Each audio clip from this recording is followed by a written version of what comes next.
So, willkommen zurück. Wir sind auf dem Weg zum Scotland Yard. Ihr seht, ich habe kein Päuschen gemacht. Es lädt noch immer. Aber daran seid ihr ja schon inzwischen gewöhnt. Ist ja kein Problem mehr.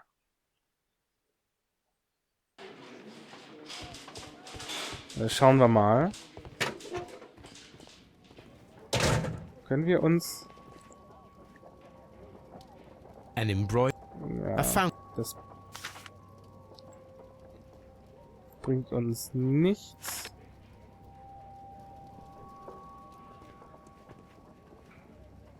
Gut. Ich würde trotzdem noch gerne mal mit den Leuten darüber reden. Please escort this suspect for interrogation. Zuerst mit dem Herrn, den wir nicht so doll verdächtigen. Perhaps you could explain the cult of Mithras to me. No, there is nothing to say. We are not the worthy ones. But Sir Rodney believed that he was. He was wrong. I have visions. The golden knife, the mummy. Oh, it's all my fault. Calm down, Mr. Garrow.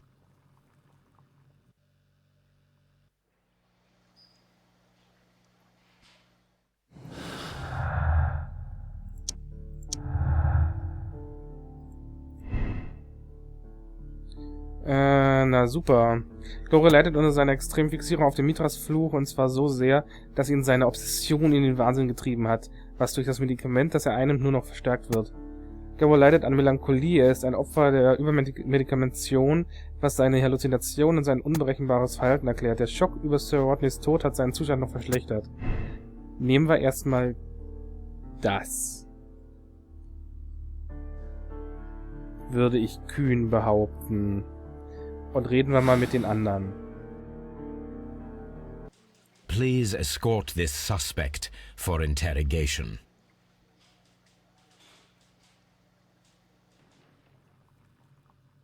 Ihr, du, Mithras. What can you tell me about Mithras? Oh, so much. It was the core of our work. Why do you ask? Were you seeking the golden knife? I see you are an amateur. Yes, the golden knife was our grail. It is said that it bears the only text explaining the ritual of the cult of Mithras. I understand. I read something about immortality. A myth. The knife would provide immortality only to the worthy one, and yet it is cursed, and it would kill you if you are not initiated. Der weiß alles darüber, über den Kult. Pitkin hätte niemals so ein weit hergeholtes, also so einen speziellen Mord verübt. Der hätte das nicht auf diese Art und Weise gemacht, wie er. Bei ihm kann ich mir sehr gut vorstellen, dass er diese Symbolträchtigkeit dieses Mordes, so wie allein wie er redet, so fast fanatisch. Did you expect to find the golden knife at the baths? Well, Sir Rodney thought that it might be there. Did you observe the knife representations there? They are so extraordinary. And we had hoped, but... it is a tragedy that he has passed away, taking all of his secrets with him. As soon as I've been released, I will continue Sir Rodney's researches in his memory.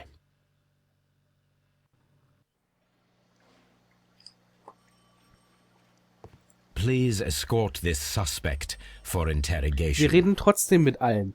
Ja, so, ihr kennt uns, ihr kennt mich ja inzwischen. Ihr Äffchen wisst ja inzwischen Bescheid, wie ich drauf bin. The paintings in the baths are focused on Mithras, I understand. Yes, they are what make this place remarkable. And that is why Sir Rodney came here? He believed that the golden knife, which is an ancient ritual item, was hidden somewhere around the baths. I admit that it would be wonderful if it were true. And you are not concerned by the reputation of this artifact? You mean the curse? Before someone is dead, it is a blessing. After they are dead, well, then it becomes a curse. Das ist ja ein ziemliches, sagen wir mal, Arschloch. Ich glaube immer noch, dass es der Eisdolch auf alle Fälle ist, nicht die Silberwaffe. Der Silber kommt von dem Garrow, der einfach verrückt ist und mit dem ganzen Scheiß da seine Vision und alles und nach dem Kult gerecht, als er Angst hatte und die Panik bekommen hat und vor dem Fluch sich schützen wollte, alle seine Wertgegenstände bei Reichen halt das Silber aus ihren Taschen, britisches Silber, britannisches natürlich, er hat all sein Geld da reingeworfen, was dann zu einem Silberklumpen verschmolzen ist. Finde ich total sinnvoll. Der Eisdolch mit dem Champagner, ja. Pitkins könnte es auch sein, aber nicht so wie der Mord ausgeführt wurde. Das ist nicht Pitkins Stil. Das ist zu symbolträchtig. Das kann nur jemand machen, der sich gut mit der Sache auskennt. Es ist Blinkhorn. Das ist auf alle Fälle Blinkhorn gewesen. Meine Frage ist nur, ja, das ist kein Grund, keine Gnade. Und so lösen wir den Fall. I'm feeling rather uncomfortable. Why have I been put into these cuffs? I fear that you had better get used to them, Mr. Blinkhorn. They are your reward for the murder of Sir Rodney Bentcliffe. What? No, that's a lie. It is regrettable, for you are a talented archaeologist. I will request that you are placed in a prison where you are unable to dig an escape tunnel. That is, of course, if they decide that you shall live. The consulting detective who salutes your intelligence in performing the perfect crime, yes, but also the gentleman who detests your motivation. You know nothing. You wish to be the one who would reveal this to the world. Is that the golden knife? How? I also like to dig, you see. I only followed your trail. Such a pity that there is always someone willing to steal your credit, wouldn't you say? And there was the chance of a lifetime. You had to take it. It was not to be shared. But now I am here, and there is no one who will stop the tread of justice, Mr. Blinkhorn. Goodbye.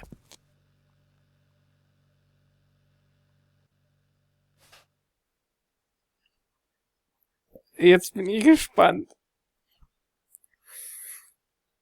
Blinkhorn wusste es. Es war klar. Dass Bentcliffe die Lorbeeren für den Fund des goldenen Dolchs alleine einstreichen wollte.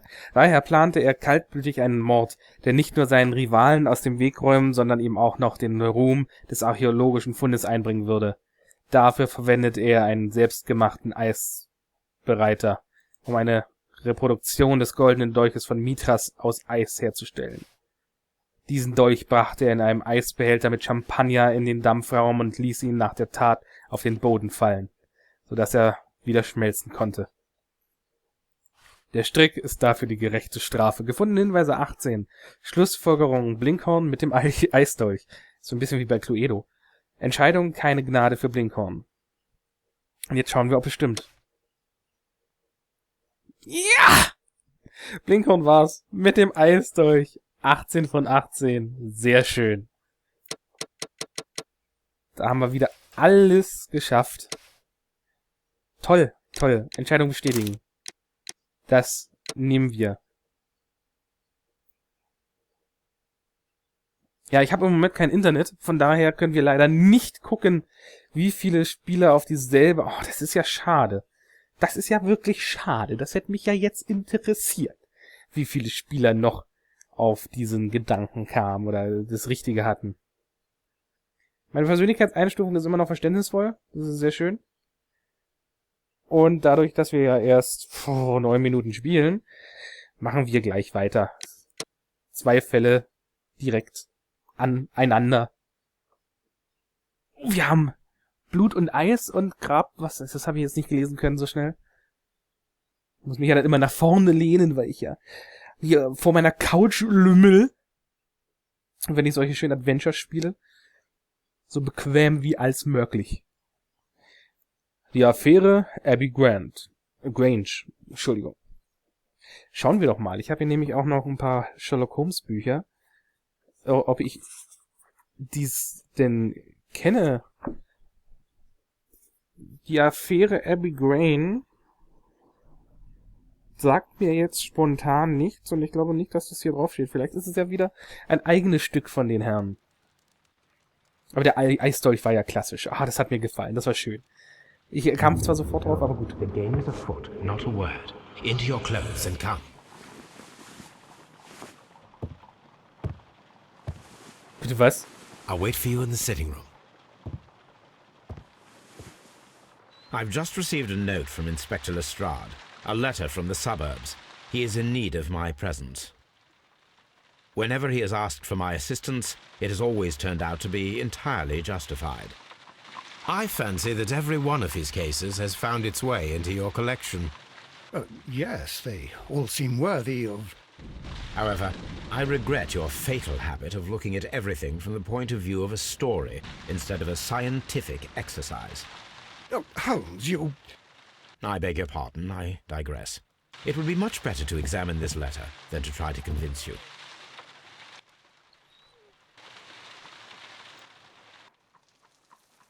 Ja. Ich mach den Fehler auch immer wieder. Ach, Toby. I agree with you, Toby, that... The letter is on the table, Holmes. You should take a look. Ich rede nicht mit dir, rede mit dem Hund. I agree with you, Toby, that Watson's shoe is preferable to Mrs. Hudson's cold cuts. Ah, charmant The wie letter immer. is on the table, Holmes. Ja. You should take a look. On the table. On the table. Da ist er. An mich? I can tell from Lestrade's handwriting that he was in a hurry when he wrote this letter. A wax seal with the monogram E.B. The Brackenstall family coat of arms.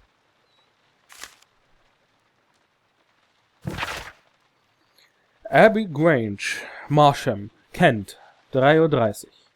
Mein lieber Mr. Holmes, es würde mich sehr freuen, wenn Sie mir unverzüglich bei einem Fall zu Hilfe kämen, bei der höchst bemerkenswert zu werden verspricht. Die Sache liegt ganz auf Ihrer Linie. Bis auf die Befreiung der Lady werde ich dafür sorgen, dass alles genauso bleibt, wie ich es vorgefunden habe. Doch bitte ich Sie, keine Sekunde zu verlieren, da Sir Eustace nicht lange dort wird liegen bleiben können. Bitte was? So, what is it, Holmes? Promising, as always, it appears to be a case of murder.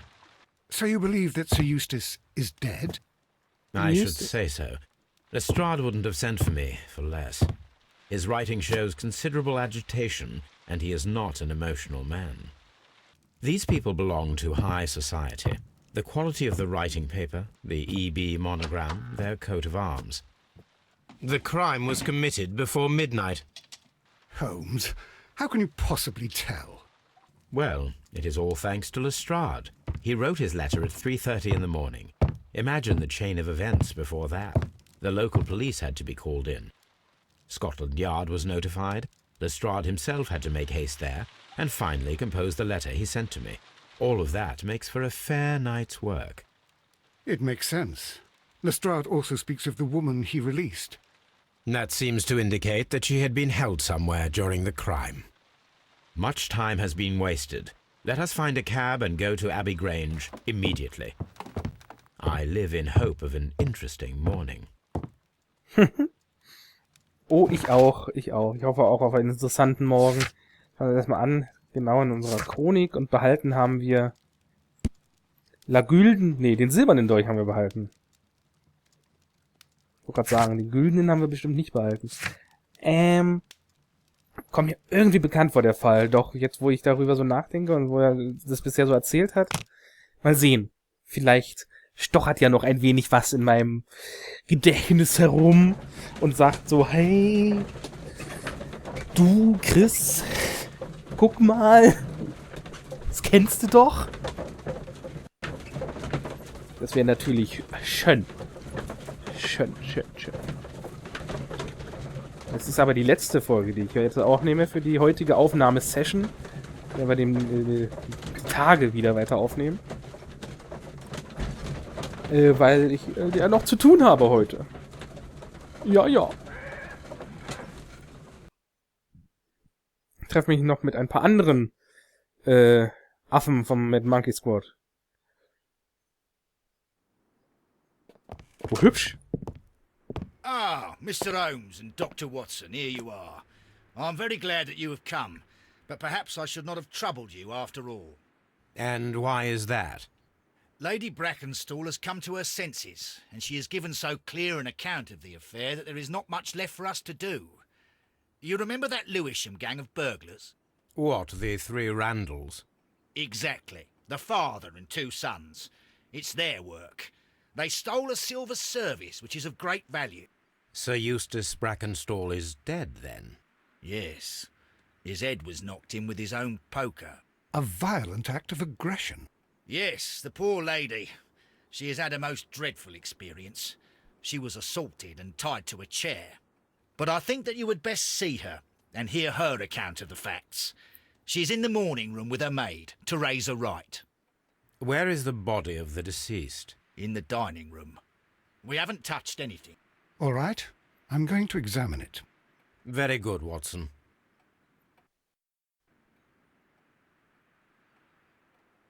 Lord Ramsay Brackenstall. Ich will den netten Herrn in der Mitte. Lord Brigham Brackenstall. William Brackenstall. Sir Warthen Brackenstall. Warden Brackenstall. Baron Lyndon Brackenstall. Lady Brackenstall awaits you in the morning room. Vielleicht wollte ich mir zuerst die Leiche Sir anschauen. Warthen. Lord George Brackenstall. The Brackenstall family seems rather austere. Durchaus. Sie sehen alle nicht sehr freundlich aus, muss man sagen.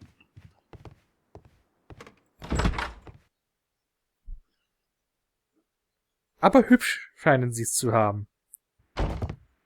Ladies, allow me to introduce myself. My name is Sherlock Holmes. I'm assisting Inspector Lestrade in this investigation.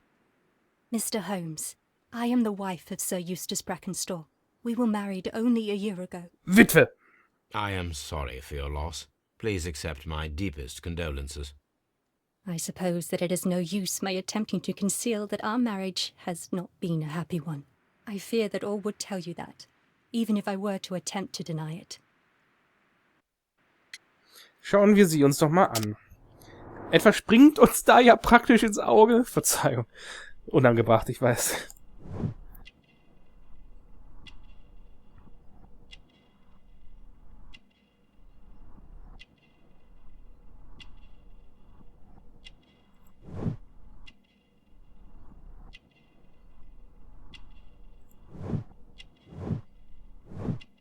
Australische Herkunft.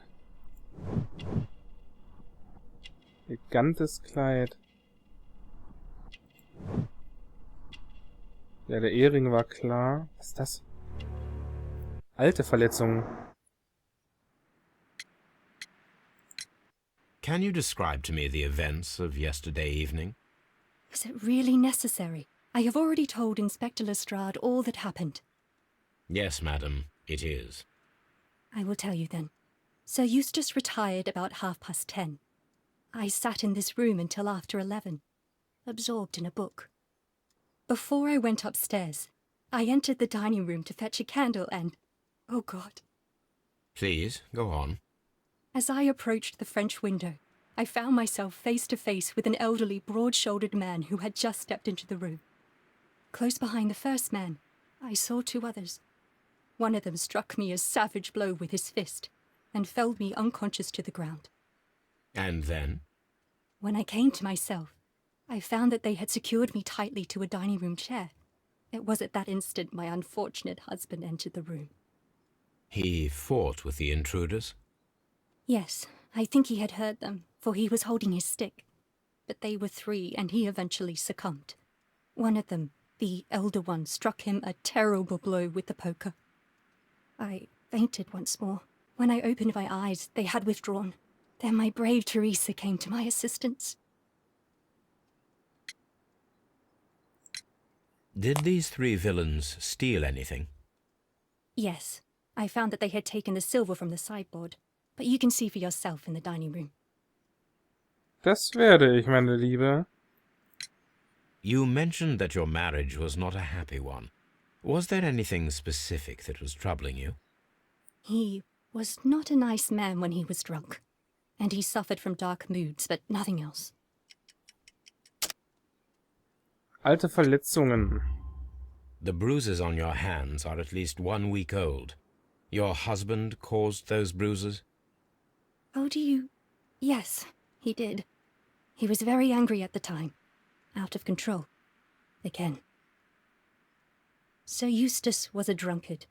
To be tied to such a man for life is worse than death. Ach, Your ist dem ladyship. so.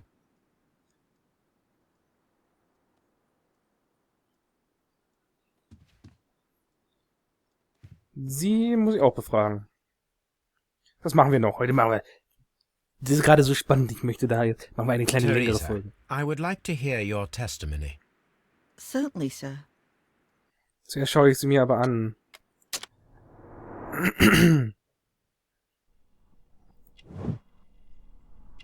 So alt sieht sie gar nicht aus, muss man sagen.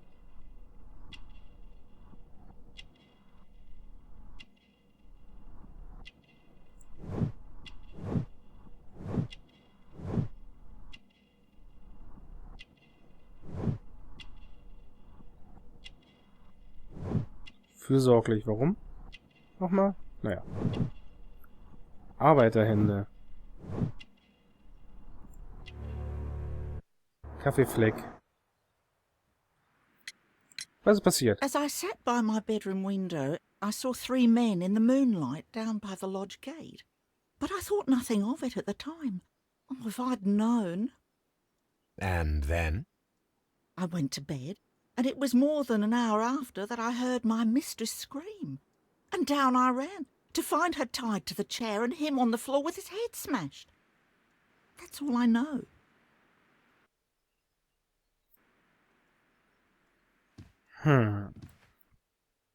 Auf dem Tisch die Times.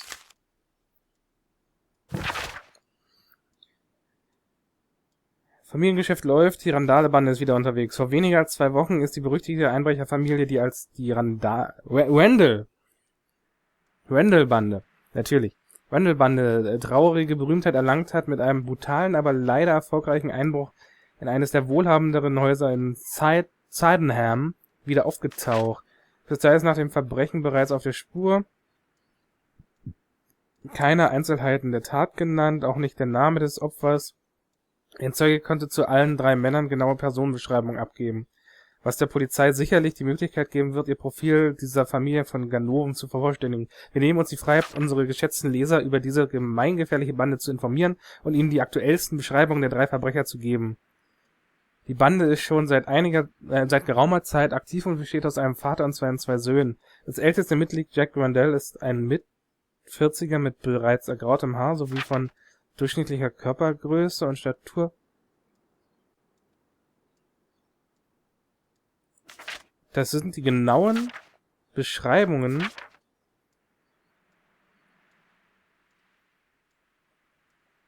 waren vorher Piraten. Das sind die genauen Beschreibungen der Jungs, die sie uns gegeben hat, oder?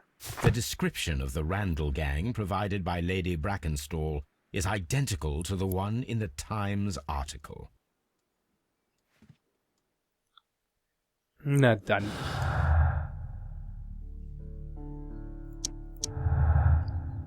Es gibt 2 Möglichkeiten. Es gibt keine Ungereimtheiten zwischen den Zeugenaussagen und Beweisen. Sie deuten alle auf die Randall-Bande als Täter hin. Ich denke, die werte Dame verzweigt uns etwas, vor allem wenn wir bedenken, wie ihr Mann sie behandelt hat. Der Einbruch wurde lediglich inszeniert und die ganze Geschichte nur erfunden, um die Schuld für den Tod von Sir Eustace den Randalls in die Schuhe zu schieben. Das ist das, was ich im Moment denke. Das ist schön, dass das da steht. Als Möglichkeit.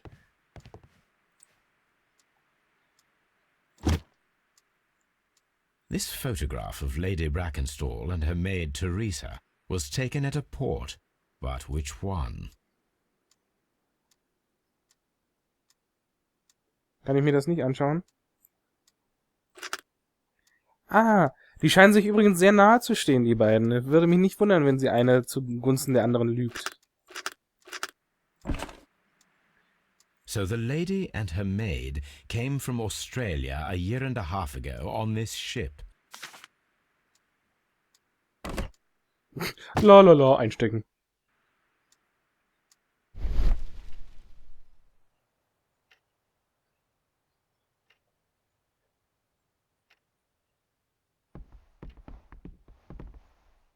Kratzer?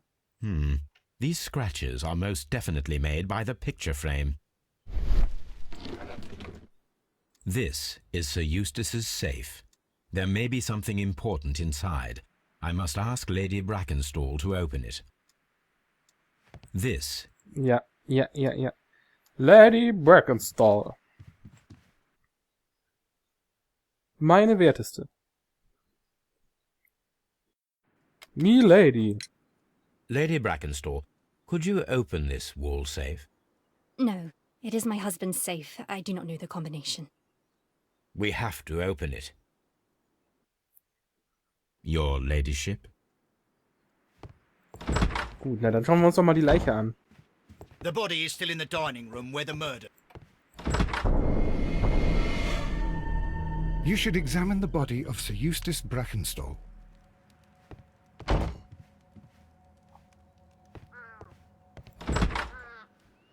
Aha, hier geht's gleich in den Garten. Interessant.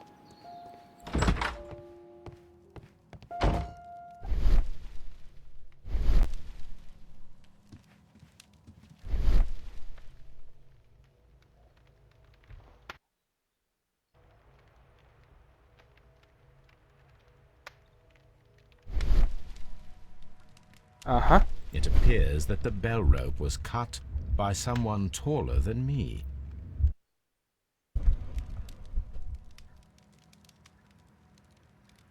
A fur trader's cabin. Da war wohl jemand, ein Jäger. Schauen wir uns mal die Leiche an. So, Watson, what have you learned from examining Sir Eustace's body? Well, I can confirm that the death was instant. Sir Eustace was facing his attacker when he received the blow to his head. There are no other apparent injuries. Gut, da haben wir zuerst den Schürhaken. Ich hatte gehofft, das Seil. Quite a large stick, a formidable weapon.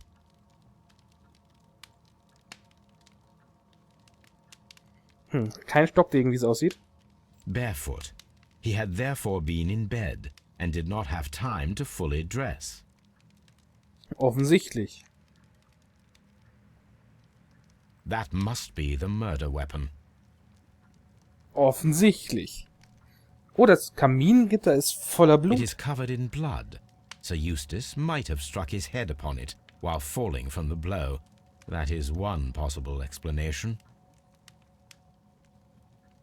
Oder er wurde immer wieder gegengeschlagen. Wieder und wieder und wieder.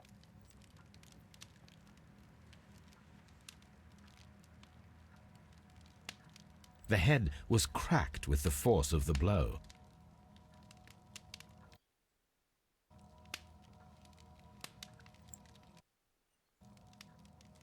Drei Gläser. Chateau Calon Ségur, French wine, Grand Cru. A decanter standing next to the open bottle, an inseparable pair indeed. There is beeswing at the bottom, as if the wine had not been decanted before being poured. This glass has some wine traces, but no visible beeswing. This glass has some wine traces, but no visible beeswing. It is rather strange that only one of these glasses has dregs of beeswing inside it, while the other two are clear. Das ist wirklich merkwürdig. Hier hinten! Ah, damit wurde sie gefesselt. Sailor's knots. That's interesting. This rope was handled by the murderers. We need a scent hound to follow their trail. I will take it with me. Können wir wieder Tobi benutzen. This is the chair that Lady Brackenstall was tied to.